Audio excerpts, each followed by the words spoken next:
انہی میں سے ایک آتا ہے کہ آپ صلی اللہ علیہ وسلم سے سوال کیا گیا کہ کون سا کلام افضل ہے؟ آپ نے فرمایا جو اللہ نے اپنے فرشتوں اور اپنے بندوں کے لیے چنا، اور وہ ہے سبحان اللہ و بحمدہ، سبحان اللہ و بحمدہ، یعنی جب انسان دعا کرنا چاہے تو اس سے پہلے کچھ مرتبہ جتنا اس کا دل چاہے اللہ تعالیٰ کی تسبیح اور حمد و ثنا بیان کرے، اور بار بار تکرار کے ساتھ کہتا رہے سبحان اللہ و بحمدہ، اس کے بعد درود شریف پڑھے جتنی دیر پڑھنا چاہے، اور پھر اس کے بعد اپنی حاجت اللہ سبحانہ و تعالیٰ کے سامنے رکھے تو انشاءاللہ اس کی پریشانی دور ہوگی۔ جہاں تک گھریلو پریشانیوں کا تعلق ہے تو اس میں ہم دیکھتے ہیں کہ ہر گھر کے اندر کوئی نہ کوئی چیز ایسی ہو جاتی ہے کہ جس سے باہمی تعلقات میں بدمزگی پیدا ہو جاتی ہے۔ بعض افراد کی طبیعت میں غصہ زیادہ ہوتا ہے، بعض لوگ جھگڑالو ہوتے ہیں، بعض لوگ شکی مزاج کے ہوتے ہیں، بعض لوگوں کو اونچا بولنے کی عادت ہوتی ہے، بعض لوگ دوسروں کو مختلف باتوں پر زج کرتے رہتے ہیں، بعض لوگ اپنی ذمہ داریوں کو ٹھیک سے نہیں نبھاتے۔ تو یہ تمام چیزیں صرف نہ یہ کہ ایسے انسان کو خود بلکہ اس کے آس پاس رہنے والوں کو اذیت میں مبتلا کر دیتی۔ اب اس میں انسان بعضوں کو سمجھانے سے بھی کام لیتا ہے، دوسروں سے بھی مدد لیتا ہے، لیکن پھر بھی مسئلہ حل نہیں ہوتا۔ تو صحابہ کرام تو اپنی جوتی کا تسمہ بھی ٹوٹ جاتا تو اللہ سبحانہ تعالیٰ سے مانگتے تھے۔ تو اگر گھر کے اندر کسی قسم کی ناچاکی یا پریشانی ہے تو اس سلسلے میں بھی ہمیں اللہ تعالیٰ کی طرف رجوع کرنا چاہیے، اور پھر اس کے ساتھ ساتھ دوسرے کو جو مشکل پیدا کر رہا ہے سمجھانا بھی چاہیے۔ جہاں تک لڑائی جھگڑے کا تعلق ہے تو اسے منافقت کی علامت بتایا گیا۔ آپ صلی اللہ علیہ وسلم نے فرمایا کہ منافق کی 4 علامتیں ہیں، ان میں سے ایک بات کرے تو جھوٹ بولے، وعدہ خلافی کرے، امانت میں خیانت کرے، اور جب وہ جھگڑا کرے تو گالی دے، یعنی جھگڑتا بھی ہے اور گالی بھی دیتا ہے۔ نبی صلی اللہ علیہ وسلم نے یہ بھی فرمایا کہ اللہ کو سب سے زیادہ ناپسند آدمی وہ ہے جو بہت جھگڑالو ہے، یعنی اللہ تعالیٰ ایسے شخص سے محبت نہیں کرتے۔ اس لیے اگر آپ کسی سے بات کر رہے ہو تو اس کی بات توجہ سے سن لے۔ چھوٹی چھوٹی باتوں پر جھگڑنا اور دوسرے کے ساتھ بد اخلاقی سے پیش آنا یہ درست نہیں۔ پھر اسی طرح مومن جو ہے وہ کبھی بد اخلاق نہیں ہوتا، اور بد اخلاقی پھر منافقت کی علامت ہے۔ رسول اللہ صلی اللہ علیہ وسلم نے فرمایا تمہارے یہ نسب نامے کسی کے لیے گالی کا سبب نہیں ہے، تم سب آدم کی اولاد ہو، ایک دوسرے کے قریب ہو، دین یا عمل صالح کے علاوہ کسی وجہ سے کسی کو کسی پر کوئی فضیلت نہیں۔ آدمی کے برا ہونے کے لیے یہی کافی ہے کہ وہ فحش گو ہو، بد کلام ہو، بخیل ہو اور بزدل ہو۔ پھر اسی طرح آپس میں محبتوں کا نہ ہونا، بہن بھائیوں میں ناچاکی یا شوہر بیوی میں ناچاکی یا والدین کے ساتھ محبت کا نہ ہونا، یہ ایک طرح سے اللہ تعالیٰ کی طرف سے ایک آزمائش بھی ہو سکتی ہے اور ایک عذاب بھی ہو سکتا ہے۔ مومن تو محبت کرنے والا ہوتا ہے، اور اس شخص میں کوئی خیر نہیں جو محبت کرتا نہیں اور لوگ اس سے محبت نہیں کرتے، اور لوگوں میں سب سے زیادہ بہترین انسان وہ ہے جو لوگوں کے لیے فائدہ مند ہوتا ہے۔ تو اس لیے بہت ضروری ہے کہ خاندان کے اندر باہم محبت پائی جائے۔ گھریلو زندگی خوبصورت ہو جاتی ہے اگر آپس میں ایک دوسرے سے پیار، محبت اور ہمدردی کے جذبات پائے جاتے ہیں۔ پھر اسی طرح بعض اوقات گھریلو زندگی میں بدگمانیاں بہت تکلیف دیتی ہیں، یا گھر کے کچھ افراد سنی سنائی باتوں پر یقین کرتے ہوئے دوسروں کے خلاف بدگمانی پال لیتے ہیں، تو اس سے بھی پرہیز کرنے کی ضرورت ہے۔ اسی طرح گھریلو پریشانیوں میں گھر کا تنگ ہونا بھی ایک عذاب کی شکل ہے۔ اس لیے نبی صلی اللہ علیہ وسلم نے ہر وضو کرنے کے بعد جو دعا سکھائی اس میں خاص طور پر یہ دعا آتی ہے کہ اللہ میرے گھر میں وسعت پیدا کر دے، یعنی ایک تو دلوں میں وسعت ہو اور دوسرا یہ ہے کہ جگہ بھی کشادہ ہو۔ رسول اللہ صلی اللہ علیہ وسلم نے فرمایا 3 چیزیں بدبختی میں سے ہیں۔ عورت جب تو اسے دیکھے تو وہ تجھ کو بری لگے اور وہ تجھ پر اپنی زبان چلائے، اور اگر تو اس سے غائب ہو تو وہ اپنے نفس کی اور تیرے مال کی حفاظت نہ کرے۔ دوسرے مریل سواری کہ اگر تو اسے مارے اور چلائے تو تجھ کو تھکا دے، اور اگر اسے چھوڑ دے تو تجھے جلد تیرے ساتھیوں تک نہ پہنچائے، اور ایسا گھر جو تنگ اور کم سہولتوں والا ہو۔ تو اس لیے اگر انسان ایسی کسی تکلیف میں مبتلا ہے تو اس کا حل بھی یہی ہے کہ کوشش کے ساتھ ساتھ انسان دعا کرے۔ اسی طرح خرچ میں کمی، وسائل میں کمی، مال میں کمی، یہ تمام چیزیں بھی عموماً گھروں کے اندر جھگڑے پیدا کر دیتی ہیں۔ کھانے پینے کی قلت، بنیادی ضروریات کا پورا نہ ہونا، تو ایسی صورت میں بھی انسان اللہ تعالیٰ کی طرف رجوع کرے، اور اس کے لیے ساتھ ہی کوشش بھی ضروری ہے۔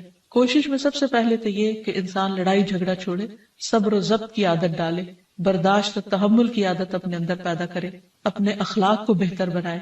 ایک حدیث کے مطابق اللہ سبحانہ و تعالیٰ جب کسی گھرانے پر خیر و برکت نازل فرمانا چاہتے ہیں تو اس گھر والوں کے اندر نرمی پیدا کر دیتے ہیں. اور ایک اور حدیث میں یہ بھی آتا ہے کہ جو نرمی سے محروم کر دیا گیا وہ ہر خیر و بلائی سے محروم کر دیا گیا. تو اس لیے گھر کے ہر فرد کو اپنے اپنے رویے پر غور کرتے ہوئے اپنے اخلاق کی اصلاح کرنے کی ضرورت ہے، اور دوسروں سے توقعات زیادہ رکھنے کی بجائے اپنا طرز عمل اچھا کرنے کی ضرورت ہے. اور گھر والوں کے ساتھ بہترین ہونا نبی صلی اللہ علیہ وسلم کی سنت ہے. آپ نے فرمایا تم میں سے بہتر وہ ہے جو اپنے گھر والوں کے لیے بہتر ہو، اور میں تم سب کی نسبت اپنے گھر والوں کے حق میں اچھا ہوں. یعنی آپ نے اپنی مثال دی کہ میں سب سے اچھا سلوک اپنے گھر والوں سے کرتا ہوں، تو تمہیں بھی اگر اچھا بننا ہے تو ایسا ہی کرنا ہوگا. پھر اسی طرح گھر والوں کو زیادہ سے زیادہ فائدہ پہنچانا. حسن بصری سے مروی ہے کہ اللہ تعالیٰ کے نزدیک پسندیدہ بندے وہ ہیں جو اپنے اہل و عیال کو سب سے زیادہ نفع دینے والے ہیں. پھر اسی طرح پیار و محبت سے رہنا. اگر لڑائی جھگڑا ہو بھی جائے یا کوئی غلط فہمی پیدا بھی ہو جائے تو اس وقت خاموشی اختیار کر لینا، مناسب وقت کا انتظار کر کے اس غلط فہمی کو دور کرنا ضروری ہے. پھر اسی طرح اللہ سبحانہ وتعالیٰ نے گھریلو زندگی کو خوشگوار بنانے کے لیے جو بہترین ہدایت ہمیں قرآن مجید میں دی ہے وہ ہے عفو درگزر سے کام لینا. اللہ تعالیٰ فرماتے ہیں اے لوگو جو ایمان لائے ہو، بے شک تمہاری بیویوں اور تمہارے بچوں میں سے بعض تمہارے دشمن ہیں، سو ان سے ہوشیار رہو، اور اگر تم معاف کرو اور درگزر کرو اور بخش دو تو بے شک اللہ بے حد بخشنے والا نہایت رحم فرمانے والا ہے. تمہارے مال اور تمہاری اولاد تو محض ایک آزمائش ہے، اور جو اللہ کے پاس ہے وہ بہت بڑا اجر ہے. واللہ عندہ اجر عظیم، اور جو اللہ ہے اسی کے پاس بہت بڑا اجر ہے. یعنی انسان کو بعض اوقات اپنی ہی بیوی یا بیوی کو اپنے ہی شوہر سے اور بعض اوقات اپنے ہی بچوں سے یا اپنے ہی والدین سے دشمنی کا اندیشہ ہو سکتا ہے، اور وہ ایک دوسرے کے لیے مصیبت اور بلا ہو سکتے ہیں. لیکن ایسی صورت میں بھی انسان کا گزارا نہیں ہو سکتا جب تک ایک دوسرے کو معاف نہ کرے. زندگی کی گاڑی نہیں چل سکتی جب تک انسان دوسروں کے قصور اور غلطیاں ان سے درگزر نہ کرے، کیونکہ ہر انسان کبھی غصے کی وجہ سے، کبھی جہالت کی وجہ سے، کبھی جلد بازی کی وجہ سے، کبھی لوگوں کے اکسانے پر اپنے پیاروں کے ساتھ زیادتیاں کر جاتا ہے. تو ایسی صورت میں انسان اگر چاہتا ہے کہ اس کی زندگی خوشگوار ہو تو اسے معاف کرتے رہنا چاہیے. نبی صلی اللہ علیہ وسلم کے اخلاق کے بارے میں جب پوچھا گیا تو حضرت عائشہ کہتی ہیں کہ آپ تان و تشنیع کرنے والے نہ تھے، یعنی تانے نہیں دیتے تھے، یعنی اگر کسی سے غلطی ہو جاتی تو اسے بار بار یاد نہیں کراتے تھے، فحش کام نہیں کرتے تھے، بازاروں میں چیخنے والے اور برائی کا بدلہ برائی سے دینے والے نہ تھے، بلکہ معاف کرنے والے اور درگزر کرنے والے تھے. اور حقیقت یہ ہے کہ جو جس کے جتنا قریب ہوتا ہے، جیسے گھر والے ہیں، اس کی غلطیاں اور اس کی کمزوریاں زیادہ سامنے آتی ہیں، اور پھر وہ ریپیٹڈلی سامنے آتی ہیں، بار بار سامنے آتی ہیں. تو ایسی صورت میں معاف کرنا بھی مشکل لگتا ہے، لیکن پھر بھی معاف کیے بغیر گزارا نہیں. پھر اسی طرح یہ ہے کہ انسان اگر ہمیشہ دوسروں کا حق ادا کرنے کی فکر کرے تو اس سے بھی بہت سے جھگڑے ختم ہو جاتے ہیں. شوہر اگر بیوی کو حق دینے والا ہو، بیوی خوشی سے شوہر کا حق دینے والی ہو، بہن بھائی ایک دوسرے کے اوپر قربانی کرنے والے ہوں، ایثار کرنے والے ہوں، تو ایسی صورت میں گھر کا ماحول بہت خوشگوار ہو سکتا ہے. عورت کے بارے میں فرمایا نبی صلی اللہ علیہ وسلم نے کہ عورت اس وقت تک ایمان کی حلاوت نہیں پا سکتی جب تک کہ وہ اپنے شوہر کا حق ادا نہیں کرتی. اسی طرح شوہر کے لیے نبی صلی اللہ علیہ وسلم کا یہ اسوہ حسنہ بہترین ہے کہ آپ صلی اللہ علیہ وسلم اپنے گھر ہوتے ہوئے اپنے گھر والوں کے کام کاج میں ہاتھ بٹایا کرتے تھے، ان کی خدمت کیا کرتے تھے. جب نماز کا وقت ہوتا تو فوراً نماز کے لیے تشریف لے جاتے.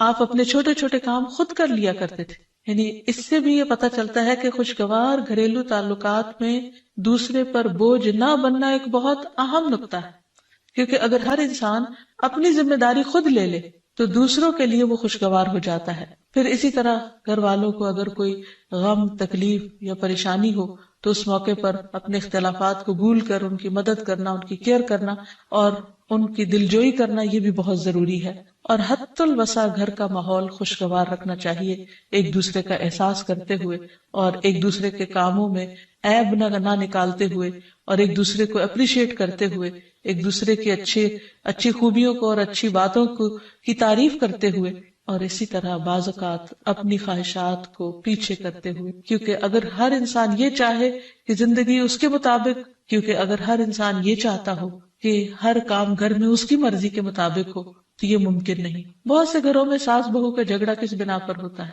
یا آپس میں قریبی رشتوں کا جھگڑا اور فتنہ فساد کس وجہ سے ہوتا ہے؟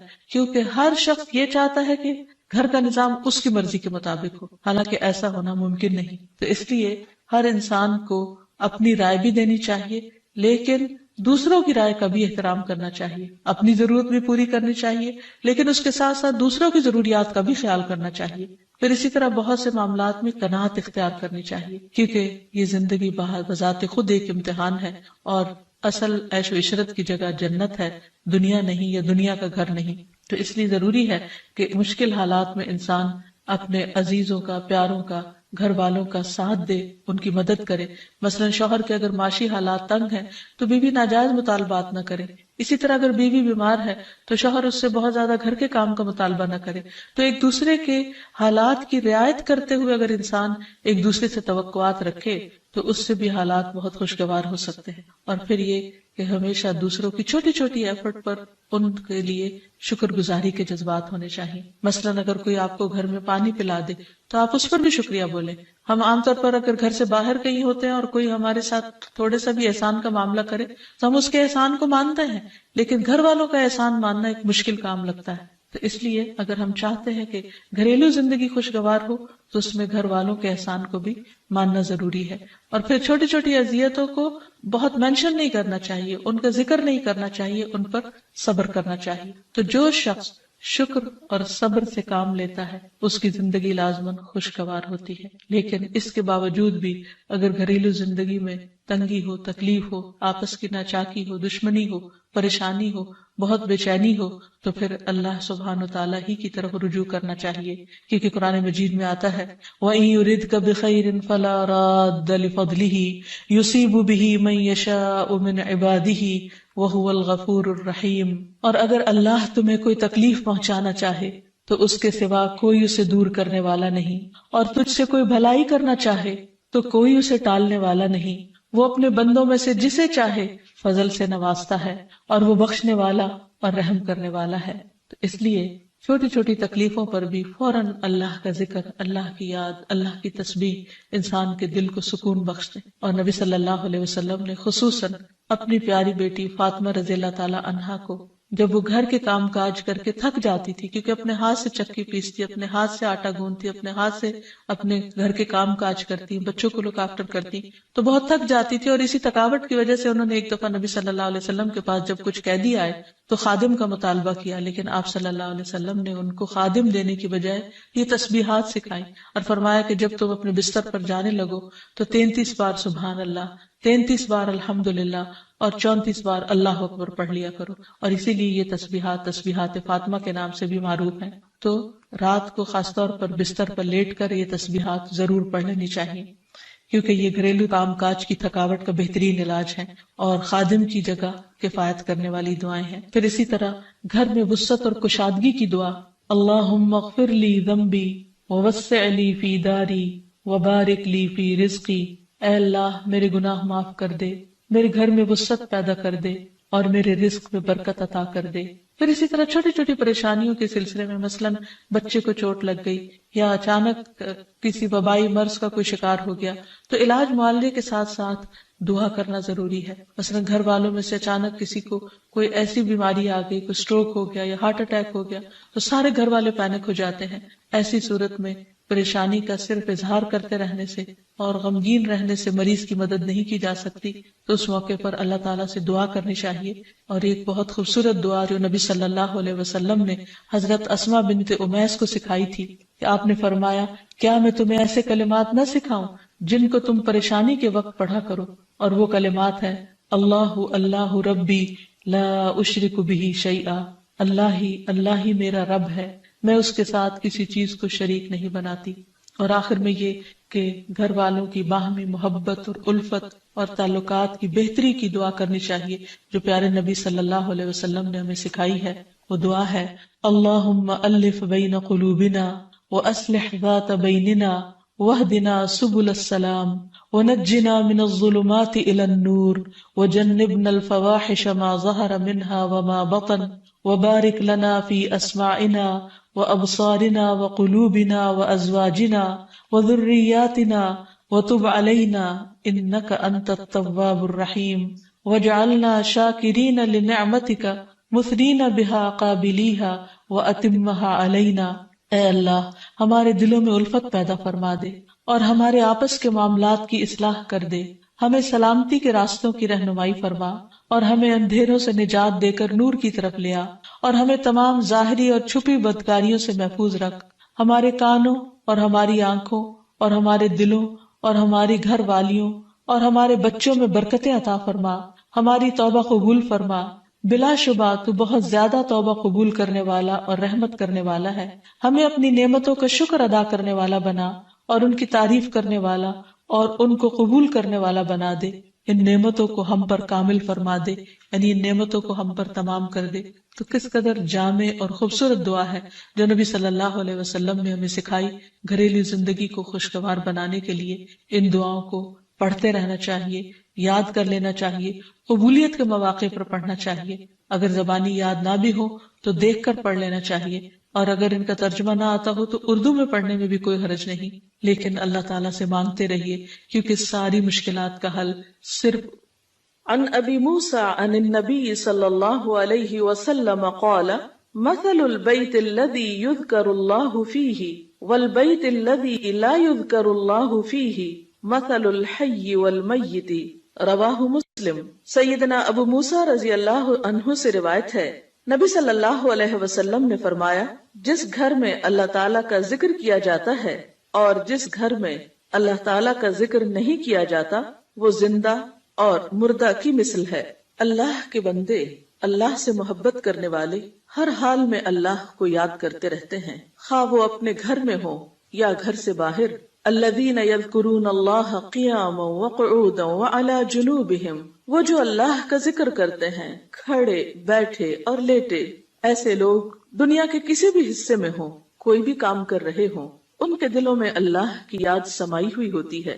ان کے دلوں میں اللہ کی یاد صرف مسجد کی حد تک یا کسی خاص جگہ سے ہی مخصوص نہیں ہوتی، بلکہ وہ اپنے گھروں میں بھی اللہ کو یاد کرتے ہیں۔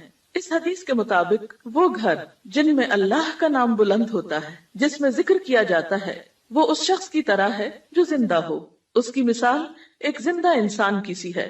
اس کے برعکس وہ گھر جس میں اللہ کا نام نہ لیا جاتا ہو، اللہ کا ذکر بلند نہ ہوتا ہو، اس گھر کی مثال ایک مردہ کی سی ہے۔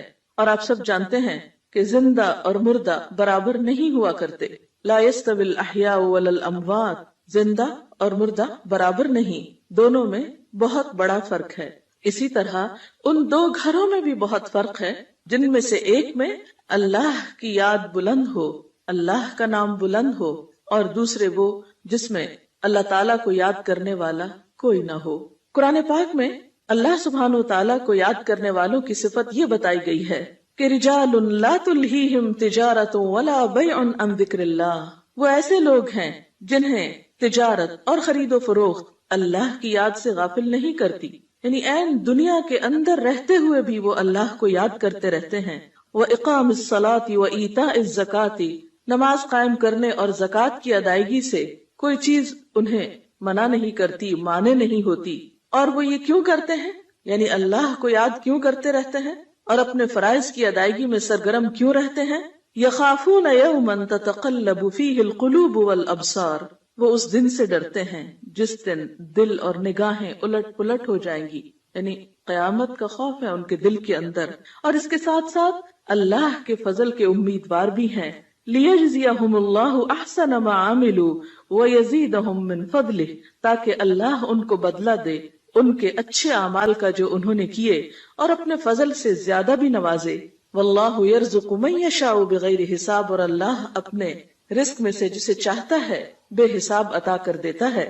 تو بات یہ ہے کہ جو دل خوف اور امید کے درمیان ہوتے ہیں وہ دل اللہ کی یاد سے معمور ہوتے ہیں، اور جن لوگوں کے دل اللہ کی یاد سے معمور ہوتے ہیں ان کے گھر بھی اللہ کی یاد سے معمور ہوتے ہیں۔ عام طور پر گھروں میں دو طرح سے ذکر ہوتا ہے، ایک انفرادی ذکر اور ایک اجتماعی ذکر۔ انفرادی ذکر میں نماز پڑھنا، قرآن کی تلاوت، اور اسی طرح چلتے پھرتے، اٹھتے بیٹھتے، گھر کے کام کاج کرتے، لیٹتے جاگتے، چلتے پھرتے اللہ کو یاد کرتے رہنا، خصوصاً وہ مسنون اذکار جو رسول اللہ صلی اللہ علیہ وسلم سے وارد ہیں۔ اور دوسری قسم اجتماعی ذکر کی ہے کہ کسی ایک گھر میں مختلف لوگ جمع ہو کر یا اہل خانہ ہی جمع ہو کر اکٹھے بیٹھ کر اللہ کو یاد کریں. اور اس سے مراد کسی خاص قسم کا وظیفے کا ورد ہی نہیں بلکہ اللہ تعالیٰ کی یاد کے مختلف طریقے ہو سکتے ہیں. اللہ تعالیٰ کی معرفت حاصل کرنے، علم سیکھنے اور جاننے کے جو حلقات ہیں وہ بھی اللہ ہی کے ذکر اور اللہ ہی کی یاد کی طرف انسان کو راغب کرتے ہیں. قرآن پاک میں خاص طور پر ازواج مطہرات کو یہ حکم دیا گیا وَاذْكُرْنَ مَا يُتْلَى فِي بُيُوتِكُنَّ مِنْ آيَاتِ اللَّهِ وَالْحِكْمَةِ، اور ذکر کرتی رہو، یاد کرتی رہو جو تمہارے گھروں میں پڑھی جاتی ہیں اللہ کی آیات اور حکمت کی باتیں. یعنی ازواج مطہرات رسول اللہ صلی اللہ علیہ وسلم کے گھر میں قرآن پاک اور حکمت کی باتوں کا ذکر کریں، یعنی انہیں آپس میں بھی سیکھیں سکھائیں اور دوسروں کو سکھانے کا بھی انتظام فرمائیں. تو گویا ذکر کی مجالس سے مراد تسبیحات وغیرہ کرنا بھی ہو سکتا ہے اور علم کی مجالس بھی ہیں، اور خصوصاً ایسے علم کی مجالس جن کے ذریعے انسان کے ایمان میں اضافہ ہو، اللہ تعالیٰ سے تعلق مضبوط ہو.